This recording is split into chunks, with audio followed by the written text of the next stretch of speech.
আসসালামু আলাইকুম। কেমন আছেন আপনারা? আশা করি আপনারা ভালো আছেন। অনেকে হয়তো এই রান্নাটা তৈরি করতে পারেন, আবার অনেকে হয়তো জানেন না। যারা জানেন না তাদের জন্য আজকের রেসিপিটা। প্রথমে কড়াইতে পরিমাণ মতন তেল দিয়ে রসুন, কয়েক কোয়া শুকনো মরিচ দিয়ে ভালোভাবে ভেজে নিয়ে নামিয়ে নেব।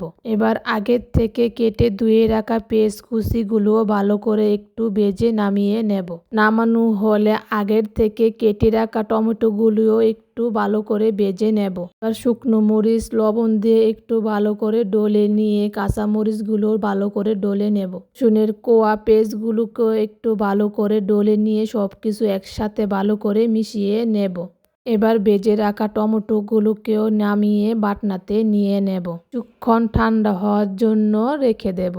কড়াইতে কিছুটা তেল দিয়ে আবারও একটি ডিম ভালো করে ভেজে একটু ঝুরি করে নিয়ে নেব। রাখা ডিমটাকেও এবার বাটনাতে নিয়ে একটু সবকিছু ভালোভাবে মিশিয়ে নেব। সবকিছু একসাথে ভালোভাবে মিশানোর শেষে কিছুটা ধনেপাতা কুচি দিয়ে দেব। ধনেপাতা কুচি দেওয়া হলেই ভর্তা রেডি। এভাবে কে কে টমেটো আর ডিম দিয়ে ভর্তা বানিয়ে খেয়েছেন একটু বলবেন।